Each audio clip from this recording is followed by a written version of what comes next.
Welcome to another edition of the Bullheaded Podcast. I'm your host, per usual, Sean Tyson, here with Zoo and Peebush. How are you guys doing? Doing well, man. Up 3-0, both respective teams, East and West Conference and the NBA Conference Finals, man. Got some money coming my way. I'm very happy about it, man. Go Miami Heat. Roll Heat culture, man. Shout out Pat Riley and Spo.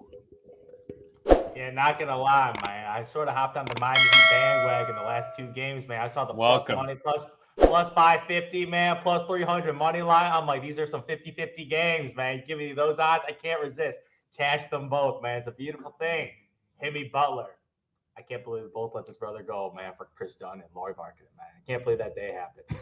But as a Bulls fan, I'm rooting for my boy Himmy. He's getting it done. He's showing the world that the bubble year was not a fluke. A lot of other teams showing the bubble year was not a fluke. That was the purest form of basketball, and they're pretty much proving it right now because these guys are playing like absolute superstars right now. And the reason these guys are winning is because they're outplaying their counterparts on the other team. No doubt about it. It ain't about the role players, man. It's about star versus star. You're outplaying your stars, and obviously you bring your boys with you, man. So shout out to these guys getting it done because they're putting themselves out there, man. Because these guys are up 3-0, underrated all season. I will say, speaking of Jimmy Butler, he is not a cash cow because I'm not getting paid, but he is a social media darling. Because anytime I post him on any of my accounts, it goes nuclear.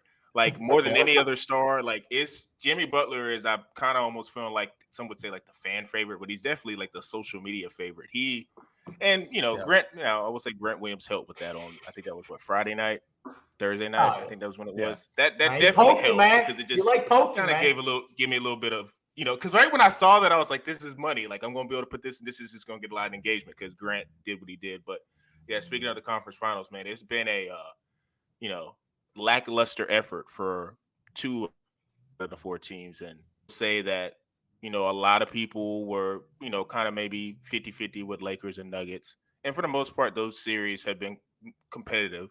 Our games have been competitive. But, going to the other side with, the Heat and Boston, it's just been an old-fashioned butt whooping.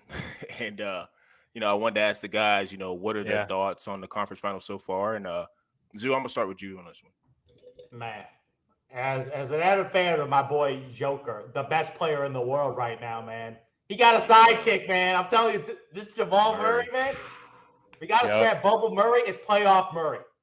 Like, he's actually building a resume in the playoffs that extends past the bubble. Like, this dude is averaging 35 points in the conference finals. He's averaging 30. He is outplaying both LeBron James and Anthony Davis. His scoring ability, like, this dude is the anti-Harden. The lack of confidence, this dude just does not get knocked out. Even when he misses, like in that game where he scored 20 plus in the fourth quarter, he was having an awful game. He shot over 5%. Like, he was off. Like, but he kept shooting because the dude believes in his work, has ultimate confidence, and this guy just plays. He just, when the lights are brightest, man, this guy just shines bright, man. He shines like a diamond in the brightest lights, man. And this guy is just the perfect complement to a guy like Joker. Joker is a pass-first player. Jamal Murray is a score-first player. And that dribble handoff that Joker has with Jamal Murray is just beautiful to watch, man. Like, those are some of the easiest assists Joker ever gets, man. He just get the ball, set him a big screen, man. He gets the ball, he pops the three immediately. It's beautiful to watch. And then the two-man game, they do a little pick and roll, pick and pop, man, off that action. They have snipers and Michael Porter Jr. That dude's one of the best catch-and-shoot three-point shooters in the league right now. He's having an unbelievable series playing his role. Shout out to Bruce Brown. That dude is balling, too, being like the sixth man of the year for that team right now. He's getting double-digit points consistently and hitting some threes, too, which is probably surprising because he's more of a slasher. And KCP, the guy the Lakers let go for Russell Westbrook, man. This guy's the definition of a 3-and-D guy, man. He's having some huge playoff games where he just hits a bunch of threes. He had like 12 points in a quarter in that one game. So right now, the role players are fitting perfectly. Outside like Aaron Gordon, that's the dude that can't shoot at all. Outside of that guy, everybody on this roster can shoot the three-point ball. They're fluid on offense. Mike Malone is talking that shit right now in the press conference. I love everything about this Nuggets team, and they're on the verge of sweeping a Los Angeles Lakers team that has they've been playing pretty well. It's not the Lakers been shit in the bed or the coaching's been atrocious. It's been the Denver Nuggets just balling in the fourth quarter and closing out some contested games. Because a lot of these games, man, they've been extremely close. But Jamal Murray closing some games, Joker closing that last game, dropping 50 points in the fourth quarter while Murray cooled down a bit. My goodness, it's beautiful to watch. And when this Nuggets team, I'm telling you, when they got healthy, man, when all their pieces are loaded, the pieces just fit perfectly, and they're showing it right now against this Los Angeles Lakers team. It's not even been close. They're 3-0. They're on the verge of sweep. Yeah. He's sweeping a LeBron James team right now, and it's not Anthony Davis is injured, LeBron is injured. LeBron obviously had that foot injury, but he's still been a productive all-star caliber player, so I don't want to hear that right now. Both these guys are playing. It's just Darvin Ham got some adjustments to make. As I said, D'Lo is one of the worst playoff performers I've ever seen in my entire life. In the regular season, he's a very productive player. But in the playoffs, I still remember last year when he was on the Timberwolves. He got benched for a G League level point guard because he was so bad. He was that bad. And this year, finally he got benched for Dennis Schroeder. I don't know, took Darvin Ham. There's some rumors about losing D'Lo in the locker room, his focus. Who cares, man? You're on the verge of getting swept. I don't care about D'Lo's feelings. Get your ass in the bank. You're making $30 million, man. This is sometimes I get really annoyed by NBA players who are supposed to be stars making $30 million, and he's a role player. He's extremely streaky. He's in the level like a Malik Beasley, man. You got a spot right next to him on the bench, man. You can't hit your threes. You're not playing. You're not playing. Thank you for not saying Kyle Lowry, Zoo, because Kyle Lowry has been playing a good role. Yeah. He's D'ing up. He's hitting 3-point shots. D'Lo, only highlights I see of D'Lo are after the game when he's practicing his 3-point shots when he's draining threes, man. Those are the only highlights I see of D'Lo. Post-game highlights. This series, that's all you see. You know what's funny though? I don't know why they keep doing that too. Why they keep showing that? I think they're 7-0 when he scores 15, and they're 1-7 when he doesn't. Yep. So I mean, I'm not saying he's the pivotal deciding factor. Oh, he's the X factor. Play well. They need him to play well. They need him to score. Yeah. And he just can't. I mean, it's bad shots. When he's taking open shots, I mean, he can hit them. We all know what he can do. I don't know if it's nerves, if it's whatever, but man, this Lakers team, I mean, Rui's just been an absolute find, and then you got all this. Rui, he's unreal. Rui and Reeves. I love his. Reeves is shooting 60% from three, which is crazy, he was bro. 5-9 last game.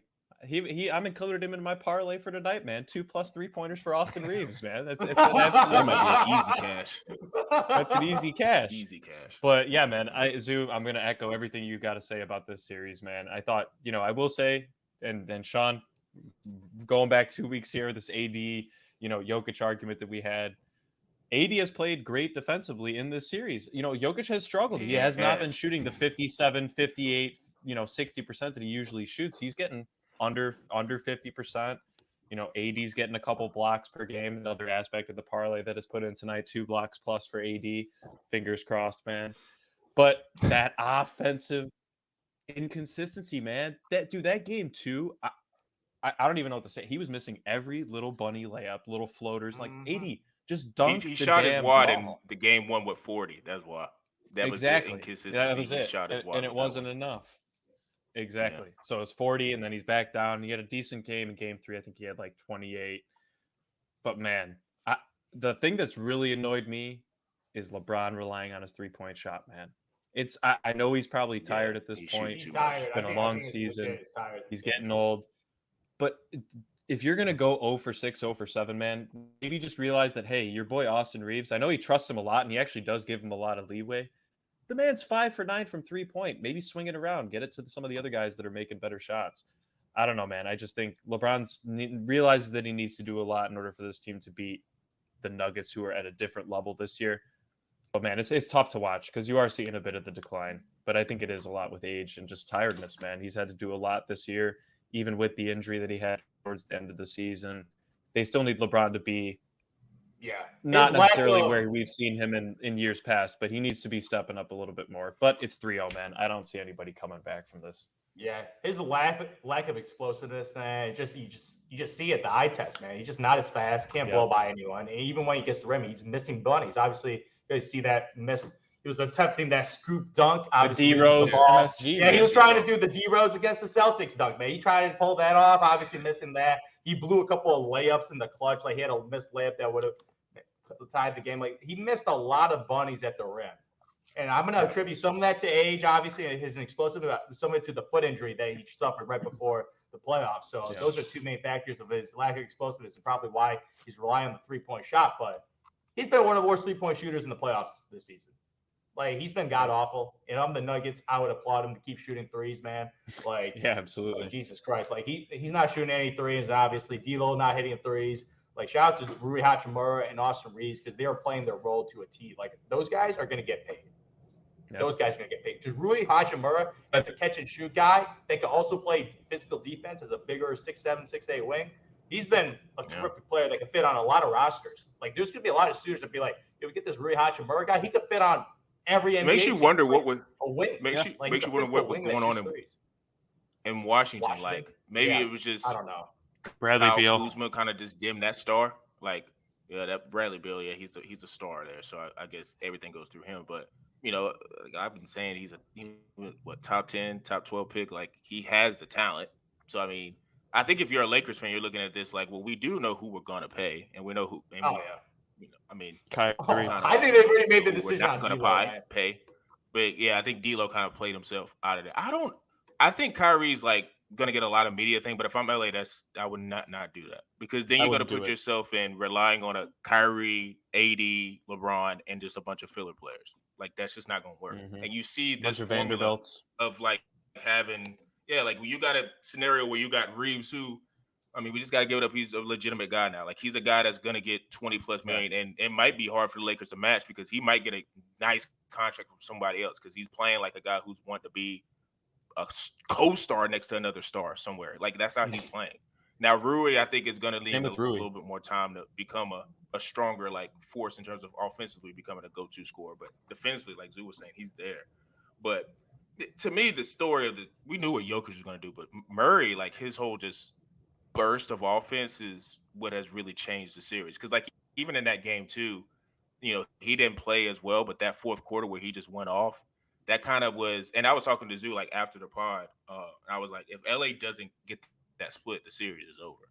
Because I think in the first two series, even with Memphis, even though they were kind of in disarray with Ja and all that stuff, like getting that split, even though necessarily if you're the home team that got, you know, you didn't protect home court, if you get a, you know, split or whatever in LA, then you're fine. But weirdly, with LA being the 7th seed, if you get that split with the home team that's the higher seed, the pressure goes on them now, because now you're looking at LA, how they play at home. You got LeBron and AD.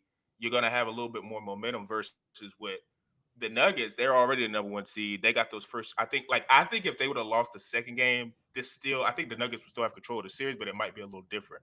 I think the pressure then, because in game 3, you could just tell when they were shooting the ball, like they had no type of like any like KCP, none of those guys were like nervous. It was just Murray's going up and down the court doing floaters in the lane. Like, you could just tell they had no type of like nerves. Like, and you could see it on the other side of LA, even though the game was close. Like, you just kind of see it was just a little bit more. It was, you know, not saying like, you know, Rui and Reeves played well, but I'm just saying I feel like the entire team, especially with D'Lo, and I hate to center on him, but he just hasn't played the best. And I also think too, I feel like I don't know if he was just trying to do too much, because there was a couple of plays where he was just, I know he's a point guard, but like he was a couple of plays where he was just throwing the ball away. It was just like, you're on this team, this specific team, like LeBron and Reeves need to be the decision makers, and you need to just be the guy like how D-Book is. Just go get buckets. Just like spot up, get to the lane, do whatever you got to do the little crossover. Like, that's your role. And I feel like when he was trying to play make, that was just a nail in the coffin. And, you know, to your point, P-Wish, with you saying like when he's scoring 15 points, the team is 7-0. I think Darvin Ham was just like, well, hell, like if I could just get D'Lo to that point of 12 to 13 or 14 points, maybe we'll have a chance. Because, you know, with Schroeder, he's a good defensive guy, but you can't stick him on Murray. And to me, I think that's just been the name of the series. Like, I will say I kind of underrated a little bit too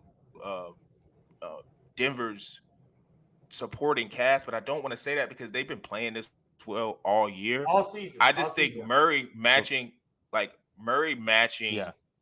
energy of Jokic in terms of how Jokic has been down in the first couple of series. Like, Murray has kind of because I guess you can kind of look at Murray as a 2 guard. Like, he's kind of put himself in a conversation. Like, look, I heard all the crap about, Devin Booker. I heard all the crap about, even though Bradley Beal hasn't won anything. Like, he's heard the chatter of like all these guys getting mentioned, and him being off the year before. I think he was definitely waiting for this moment. And now that they got to the conference finals, he's just like, oh, listen, shout out to Aaron Gordon, those guys, like, taking over disrespect, but Murray is, and I think they get into the finals. He's going to be the key Brown's factor. been I think arguably he's the going to third be the key best factor. player. I will say MPJ that. hits threes. MPJ hits his threes. I like KCP's But a Bruce nice Brown, factor man, too, because he plays defense too. He's more physical. Like MPJ, Yeah. I think we talked about this. Like, he's not a slasher. He's not a driver. He's just He's the catch pull and up shoot. in your face, He's the catch and shoot. Yeah, one of the best shooters in the league. Exactly. It's like, and it's beautiful to watch. I think he is one of the purest. He's like a forms. Man, Yeah, pulls past off, man. But what are you gonna do? Wait, So, what? I mean, but this Bruce Brown. Oh yeah. He was lottery or late lottery. Yeah, he was lottery. He was But 14. Bruce Brown, man, I think it's just like his attackments. He's just pretty much a better shooting Aaron Gordon for them, and he's a little smaller. He's less athletic, but like he's the everyman guy that you want coming off your bench. And if he's increased his productivity in the playoffs as well. And we saw what he did with the Nets with KD. I mean, he was pretty productive there too. Yeah, he was very productive as like yeah, the Gary Payton guy that exactly. the smaller guy that acts like taller he's Gary like Payton that can exactly. shoot. Yeah, he shoots a A lot little better bit than Gary Payton. A He's lot a better, than yeah. Gary Payton. Not just a So- corner three. It's actually like PJ Tucker a little bit, but like better. Oh, he's way better. Yeah, his Oh, way better. activity, like PJ Yeah. Tucker just camps in the corner and chucks those 3 He's pointers. probably younger too, because PJ Tucker's up in age. So I mean, Yeah, he's kind of man. Yeah, he's Jamal a more of a Murray, tough though, guy, but I'm telling you, this guy in the playoffs, beautiful. his career average, 26 points a game. Mm. 26. That's top Pretty 20 good. all time. That's top 20 all time in the career No, of he's all different. NBA players. So this guy in the playoffs, he's a superstar. He plays like a superstar in the playoffs. Like him and Jokic, Bliff will the play complementary, different. the complementary fit of these two guys, it's just like a match made in heaven right now. So like when you got 2 stars that skill sets complement perfectly, like it's beautiful to watch. And this Denver Nuggets team, man, about to roll the Lakers, man, and probably they're on pace to win an NBA championship. So shout out to the And they've Denver grown Nuggets. into the Yeah. league together. That's the other thing. Yep. They've grown into the league together. So it's just, even though Murray's had his injury issues, he's still always a presence. And you can tell that they just have the chemistry, man. It's beautiful to watch. First NBA Finals appearance in the Yeah. history of the Denver Nuggets franchise. So That's Yeah, it is, and that's wild because I could, maybe I like had to go against my Rolodex because I know they didn't go with Carmelo, but I was like, dang, I feel like they was in a finals like maybe before that. Like it's a pretty mediocre franchise, man. It's a pretty mediocre franchise. Alex English it's- was really their best player for Alex years English was a until guy Melo. that shooter.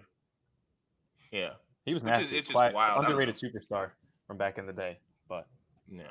discussion But for speaking another of- time. Speaking of teammates that have grown together, there's also a pair of teammates that allegedly grew together in the playoffs last year when they went to the finals, and everybody was like, okay, look, this is their maturation process. They're going to be able to learn from this. Tatum's going to understand how to be more of a leader. Brown's going to assume his role. They got all the Rolodex. And then I will say, the Ime situation did That's huge. threw everybody like This that would not threw happen with everybody Ime, off. man. Like that was not something we had in our Nope. Rolodex. It was like, oh yeah, this is just part of the story of the Boston Celtics. Like that did happen. But I think what we're seeing now in the playoffs is transitioning to the Heat and the Celtics. Like, I'm just gonna get this out the way because this is not the reason why the Boston Celtics are down 3-0. But I will say Joe Mazzulla does look like he's a little overwhelmed. And I He will is say overwhelmed. that the team is not responding. And last night was, at least when you think about the Celtics, you think about they're like the Blue Bloods in terms of the NBA franchises. When you think about the Celtics, you think about all the history they have.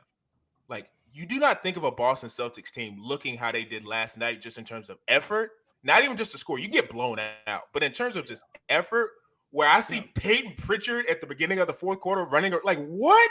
Peyton Pritchard's in the beginning of the fourth quarter running around, running plays, like, what? Like, when I saw that, I was like, Boston just laid down. Like, huh?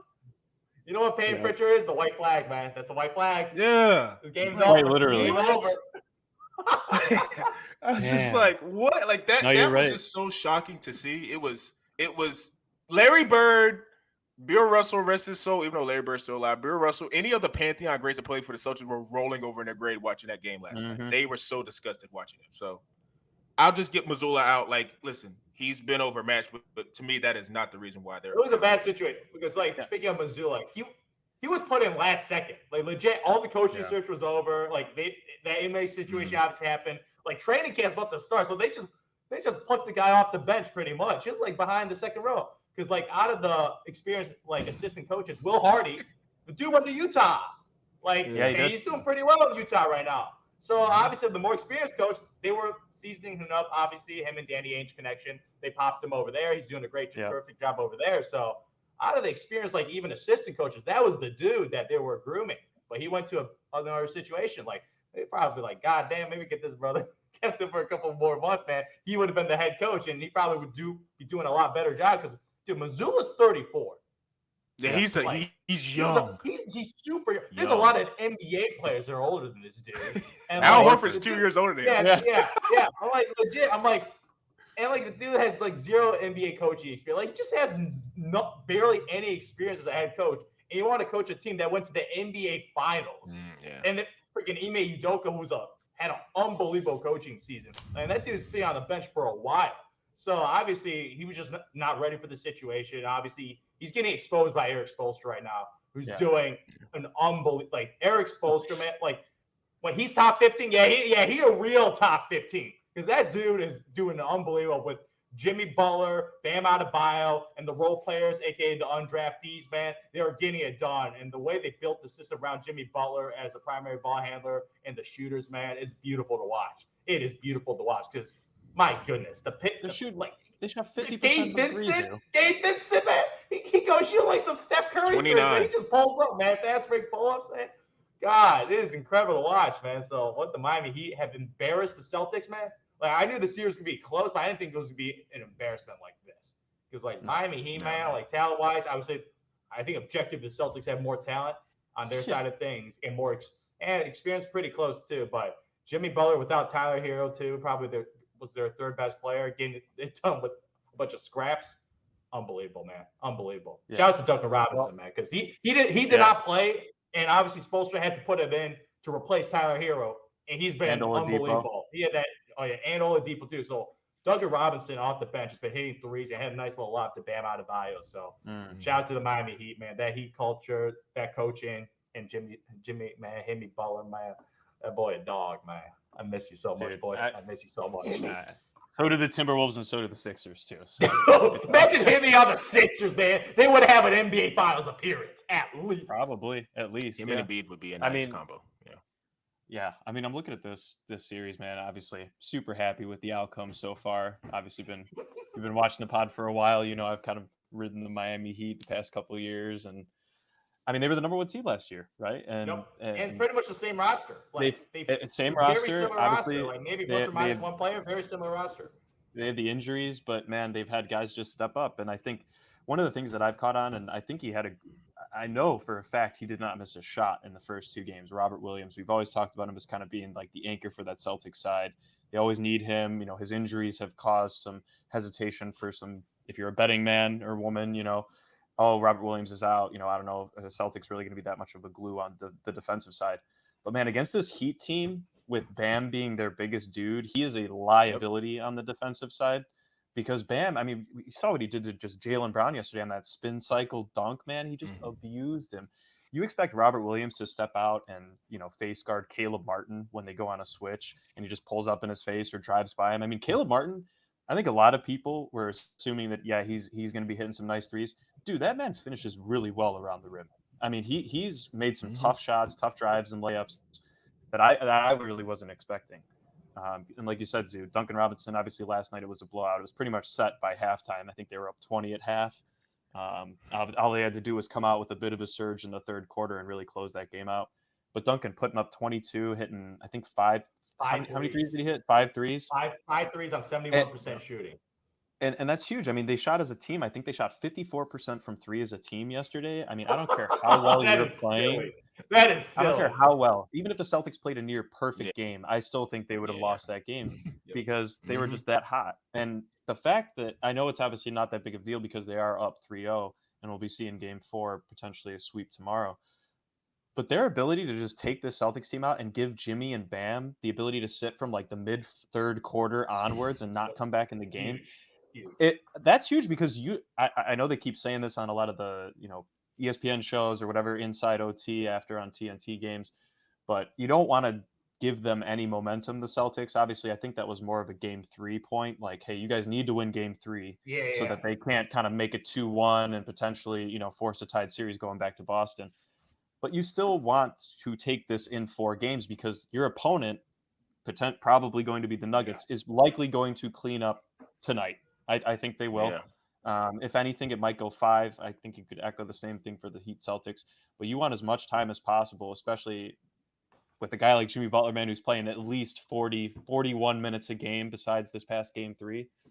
Any rest that you can is huge. And also, we got to start talking about a potential Tyler Hero timetable. I know, Sean, you might have mentioned that last week, but there was 4 to 6 weeks. Like he's going to be in the finals. Finals, man. June 1st. So it's a long time from now. Exactly. So we'll see. Will that put everything in a ruckus for this team, or will they be able to kind of integrate him back in and make it smooth? I think he would have to come off the bench. He would have to. He cannot ruin it. They have such continuity right now. Very judicious in terms of how much. I would not be giving him a lot of time because I just would want to see how it plays out. And if it gets funky, he's sitting down until you're needed. Because like you said, you don't want to mess with this mojo of how they're playing in the playoffs. But to me, and all due respect to the Miami Heat, it's to be the Heat culture. Everybody makes fun of it, but it's a thing. We know it's a real thing. Spoelstra has instilled the Heat culture. Pat Riley has instilled the Heat culture. Jimmy has taken to it, and you see it's been a trickle-down effect for the team.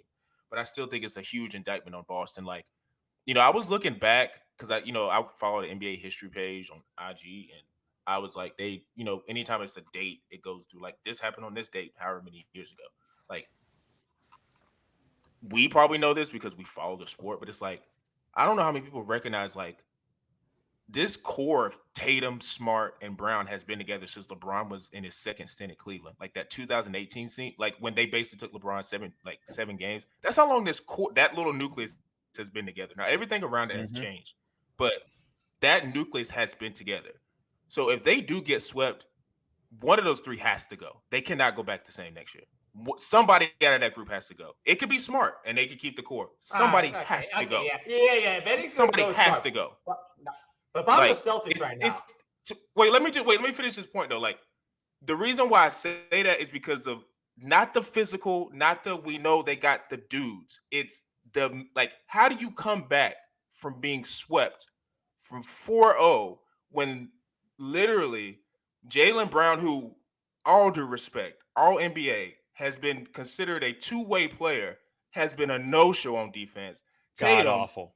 Not taking shots, not making shots in fourth quarters. Like Marcus Smart thinking he's better than those two, and he's probably been thinking that since LeBron, like during when LeBron was there in 2018. Like Marcus Smart just thinking, well, I'm really deep down. I'm not gonna say it out loud, but deep down, I think I'm the better player. Like I think it's too much of a bad funk within that core to where I think it would be malpractice. Be like, oh, we'll just figure it out and do it again next year. Because then you're now looking at Jaylen Brown getting a super max, but they're going to have to give him. They're not going to give him that. He's going to get that. So it's like, if they do get swept, now they win game 5 and they go back home and make a 6-game winner, then this is a moot point. But to me, it's just like, it can't just be stubborn because we just have two wing guys. Because I'm trying to think back in history of people want to go back, because I saw people make comparisons of Wade and LeBron. They lost in that first series against Dallas, but then they went back and won back-to-back championships. So that's, even though, and LeBron and Wade wasn't great fits. And you're kind of starting to see what Tatum and Brown, I think it's the power struggle of, I think it's a real thing. They don't know who the leader is of the team. Because if I ask right now, who is the leader of the Boston Celtics? Al Horford. I would agree. That's the problem. That's the problem. It's Al Horford. Respect to Al Horford, he can make threes, but he should not be the leader when you got two guys who are in their mid-20s. I don't know. It's just they got a lot of social. Go ahead, Jim. Yeah, the thing is, I totally get it. They failed a lot, but you got to look at how successful they've been. Making to the conference finals year after year after year is no easy feat. That is No. to be that consistent due to the changes. Like they had the Gordon Hayward, the Kyrie Irving, Isaiah Thomas. Like they've gone through iterations of this roster, and being able to repeatedly get into the conference finals is still impressive. Like if you look at the East for the next year, what's going on with that Philly team? I ain't scared of that team. James Harden might bounce. Well, I don't know. I like him now that Harden's not coming back. Embiid is wetting the bed every single postseason right now. So that Sixers team ain't that scary. I say that like obviously the Miami Heat maybe to come back to the same roster. Okay, you got them out there. And they got obviously the Milwaukee Bucks, and they're looking for a new coach right now. Cavs. Chris Middleton might not come back, so that situation looming. Giannis free agency in the future. So there's a lot of looming things in the East that if you look at next year, maybe Vegas outs. They're probably top 2 like favorites of making out of the East again with this same exact roster. So they're going to be this year in the hunt again. This year, everything broke for them this year. I would give you that hurt, if Ime Udoka was still the head coach. Because they don't have a head coach right now. Yeah. They don't even have an That is fair. Can't argue that. That's the thing. That's the one thing I would be all with you if they hate Ime Udoka and they went to bed against the Miami. Yes. But the coach, they might sweep the Heat if they got for sure. Dude. And you got comments about Marcus Smart being like, "Yo, Missoula got a lot to work on." Like, so they got guys on the roster calling out the head coach, be like, "Yo, he doesn't know what the hell's going on." Like, he doesn't know. At the end of the day, Zoo, though, they have a more talented team. Like, I know, sure, Spoelstra's been great, but that's why all these guys. It's like the best coach versus like the worst coach in the playoffs. So that mismatch is huge. But you can't coach Caleb Martin to just be reigning.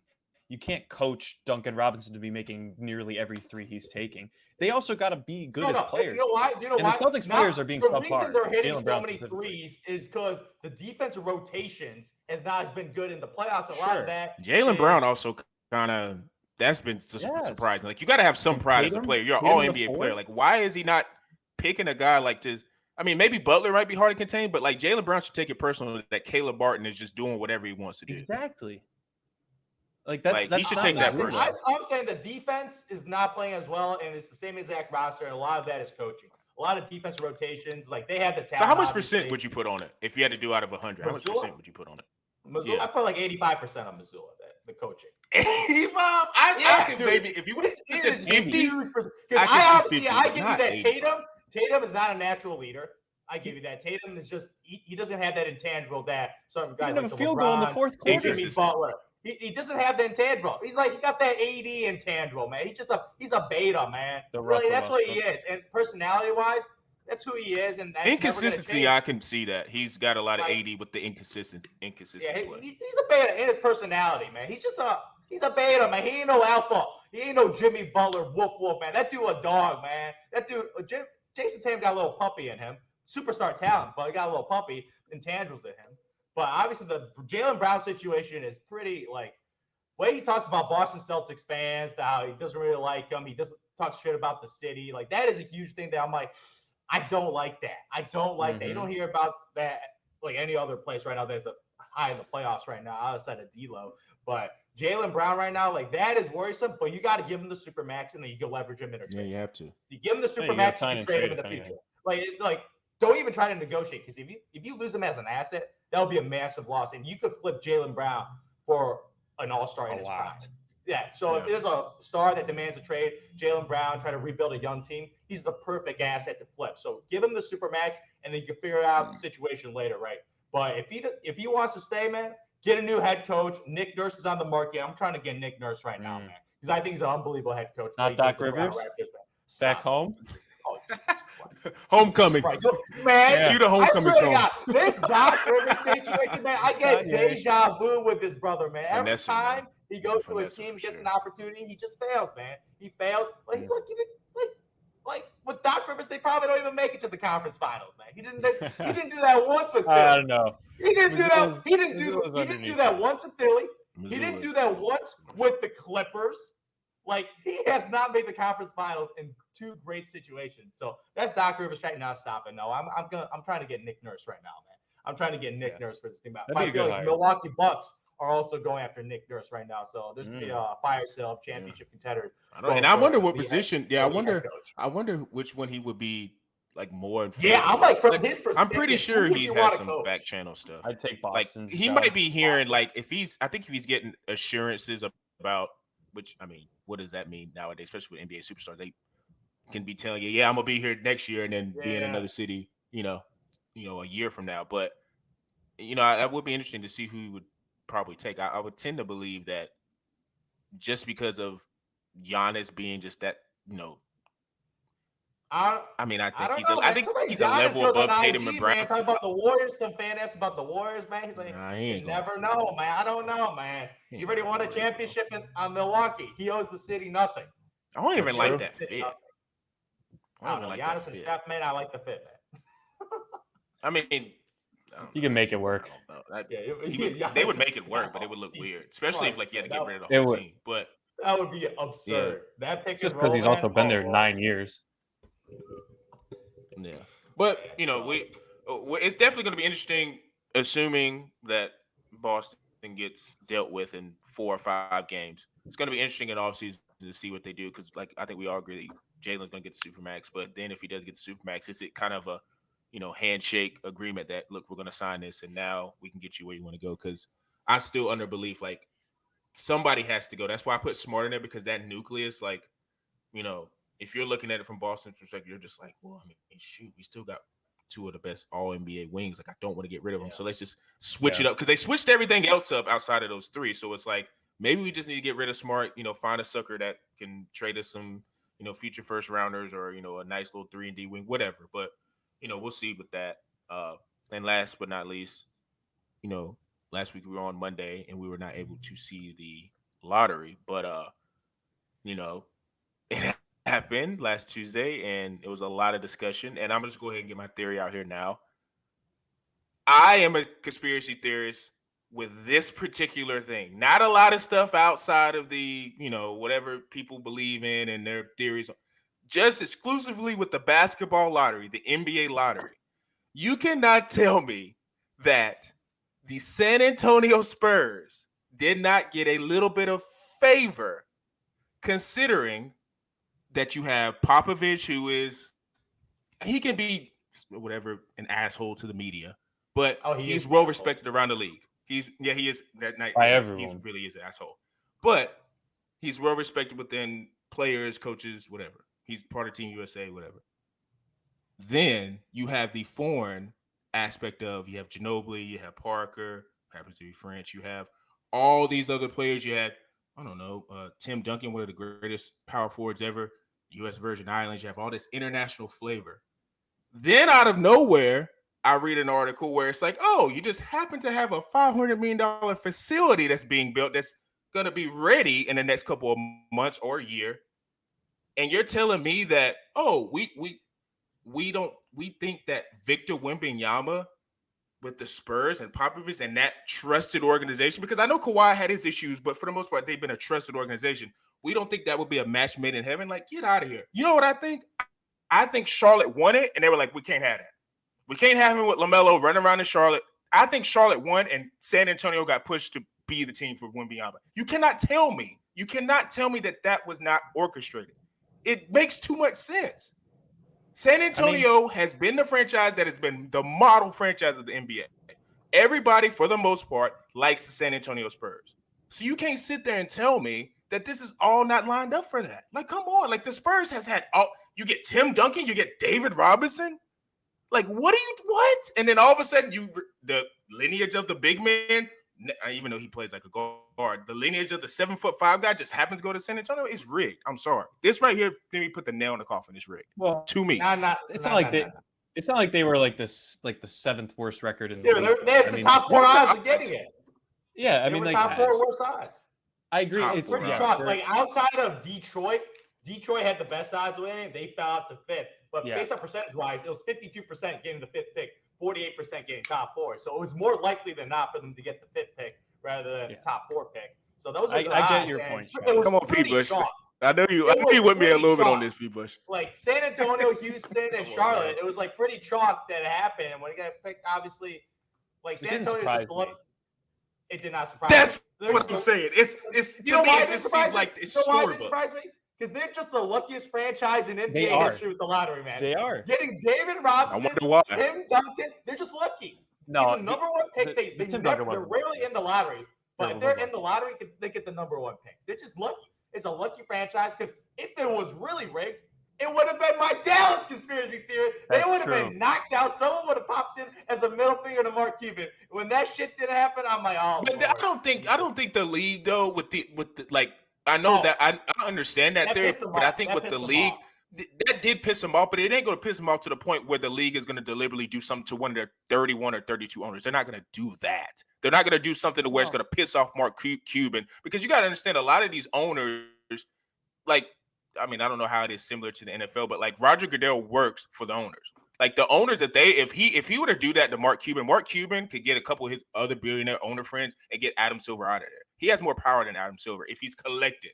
Like Adam Silver is not this commissioner where he can just have the power to just do something to Mark Cuban. Like which I do believe your theory, like that could have been more probable, but I'm just saying, it just, to me, it just feels like, and if you want to talk about it, like with that same San Antonio was blatantly just like they were blatantly taking the entire season, and Greg Popovich wasn't shy about it, even though he came on the record and said they were blatantly tanking. Like that's disrespectful, not even trying to compete in the league, because they were not trying to win at all. Like but they got dudes that, you know who else was really bad? Like you said, they were the top four. Actually have young Detroit, guys. Houston, all those guys, whatever. But like the Spurs to me, the Spurs were trash, but you can't tell me they're that much trasher than San Antonio. Like I know they're on the top four. It's all the same. You know what I think I have a beef with is the system of the lottery.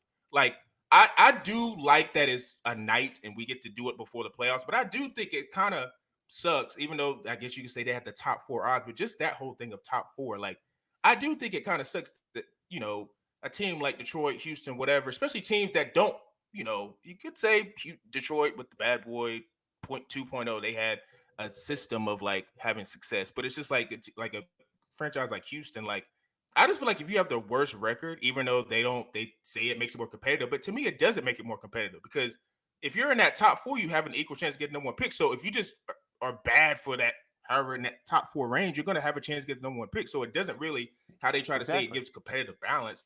It's like, I just think the Spurs, it's just, I don't think it's luck. I just don't think they're lucky. It's nothing luck about it. I think there's a method to this madness. Wembanyama is a generational talent. And what other, like, they're comparing him to LeBron. So what other franchise do you want him to go to than the Spurs? You don't want him going to Charlotte because that's a shit show. You don't want him going to, like, I wouldn't have been mad at that, because at least that's a franchise that has a you know, at least a history of winning, and it's you know, it's respected among other franchises. But in terms of the San Antonio Spurs, to me, I don't think it's luck, because when you're talking about same thing with LeBron, he was looked at it at the time was like, this is a one-time type of talent. So you just think Cleveland, who happened to be bad, like for narrative, like you don't think it's just possible. Let's just go ahead and put him in Cleveland, and he's this type of guy and live Cleveland. And it worked because, you know, LeBron was 23 years old, taking them to the final. So it got Cleveland their notoriety, and he came back win a championship for him. But it's just like, to me, I can't get with the luck stuff, because I really do feel like the NBA is like, no, we're taking care of this generational talent who's a creative player, and we're putting him in San Antonio because that's the most stable franchise that everyone respects. You can't sit there and say that wasn't a factor, because they don't want to put him in Houston. Why would you put him in Houston? And you saw his reaction when he saw he didn't go to Houston. He was just like, yes. He knew what time it was. Like, they have a video of Victor Wembanyama, like, literally making a facial expression, like, excited that he did not go to Houston. You don't think he had an idea he was going to San Antonio? Like, I'm not buying it. That's his excitement. He was hyped that he saw Houston because he didn't know where he was going to go. I'm sorry. Exactly. Listen, I Get with it, man. He was like, "Fuck yeah, I'm not going to the freaking Rockets." So why did who was it? Jalen Green's chucking threes. It was somebody on the Rockets. I don't know who it was. Probably was a 6-man. He quote tweeted that picture and was like, you know, had the emoji of like the writing down emoji, like, I saw what you said. Like, he even saw that as like disrespect. It's like, bro, it wasn't no, at least how he read it, it wasn't, oh, I'm excited to go to San Antonio. It's like, oh, thank God I ain't got to go to Houston. Like, I think he already had an idea. I'm probably going to be in San Antonio. He had an idea he's going to be in San Antonio. Listen, they just built a $500 million facility. Why would they do that? Like, come on, guys. Like, It's not. I don't think Dude, like. Nah, I San don't think it's Antonio far is fetched. just That's all I'm saying. just accepted that they're the luckiest franchise in NBA history, even though it was strategically good tanking. Like they went It all out was. tanking for Wembanyama. Yeah. So they But planned. they this out. started the year winning. Yeah, exactly. They tried it actually in the beginning. It wasn't like the process. It was year after year of being in the bottom 5. It was very strategic that this year they're gonna suck, and hopefully the lottery balls are lucky, and they got lucky again. And props to them, man. The Let me ask you a luckiest question. franchise ever, man. They got Tim Duncan, David Robinson. This is the last question I'll ask. Man. Maybe the last lucky question I'll things ask. happen to good franchises, man. Lucky things happen. Let me ask you a to good question. I'll franchises. just ask this question. I want you guys to be as honest as you could be. If you're Adam Silver, where would you rather have him go? San Antonio, Charlotte, or Houston? Be honest. Me? Oh, probably Houston. It's the biggest city. You don't believe that? No, Zoo, no, what's I'm your not answer? kidding you. It's My answer is the it's the biggest Spurs. market. Thank you, Zoo, for being up front. Thank you. Zoo being up front. Thinking that's all I needed to hear. That's It all I doesn't needed mean to hear. That's all I anything, needed to man. hear. It doesn't mean I anything. just want to hear you say it. You know what, episode, man? I want them on the Chicago Bulls, man. I want them on a good team. Oh, I want them on a know good that. roster. And listen, if you would have went to the Bulls, I would have been excited for that because he's in a huge market. And yes, yeah. Exactly. But Yeah, I would have been excited for that. Global brand, like that would have been my pick. But I like them awful. Listen, the reason why I can't go with Houston, P. Bush. In sports. He's the worst owner. They're getting in Harden sports. back. That's exactly why I don't think That's another he reason was going to go to Houston. Because Probably didn't want to play. I don't think I know. I don't think he's going to go to Houston. But they also have But like I don't know. It's more talent right now than the Spurs do. Like the Spurs, Yeah, they do literally have more just talent than the nobody Spurs. else. I don't know. That's just. They got some And nice listen, role players. They got some nice role players. I'm on a limb Wemby ain't 'cause- gonna be carrying them to the finals. I don't know. Ain't He no might be Jimmy able to carry Butler. him to the playing tournament, man. We ain't he's talking not. about 5. Okay. It's called baby steps, man. I don't- Congratulations. I got to at least see him in Summer League and see how he gets down in Summer League before I think he's going to carry him to a play-in spot. Dude's gonna be averaging Oh. 22 and 9 and like 2 blocks, man. That's what he's gonna be doing this rookie year. Oh. He'd be balling. But I know for a fact, like you guys are not crazy because I've had this same exact conversation in my group chat, and everybody's just being like you're being a conspiracy theorist. But I just don't think it's just There's no. When I saw that, I was like, of course it's there's Spurs. no I was need just- for that's all I that said. because the league's in a good spot. I believe back in the 80s when the league was on tape delay and the league was almost out of business, they did some fishy business with AKA Patrick Ewing, trying to save the league. But currently, right now, the league is healthy. They make a bunch of money. They're about to sign another massive TV contract with Disney/Turner Sports. So the league is flush with cash right now. So there's no need to take that risk as far as that. Like it's just risk reward ratio. Like they don't need to do that. In the 80s, yeah, for sure. People were on For drugs sure. back in the day. The league was on tape delay. Magic Johnson, Larry Bird. League was man, not healthy those yet. guys, David Stern, they had to do whatever it takes to save the league. So, back But in I- the but day, I am believed it, excited. but now I don't. But I am excited though to see Wemby, once because he's going number 1 to see like how he acclimates himself in the NBA and the Summer League. That is the storyline, and I think with the Spurs, I will give them this credit. He's going to get great coaching. He's going to get a lot of experience. I think that organization as a whole is going to do right by him. So I will be interested to see like if he, in the $500 million facility that they're about to open, all the nutrition and all the, weight training and all that stuff he's going to go through, which he's already been getting at now, but it's going to be on steroids that once he gets to the NBA. I'm going to be interested to see like once he gets into the Summer League and into the actual season to see how his body feels out. He, plays his potential and does what he needs to do. So we will be talking about the lottery, real soon because I think the draft is end of June? Right after the It's finals. I think.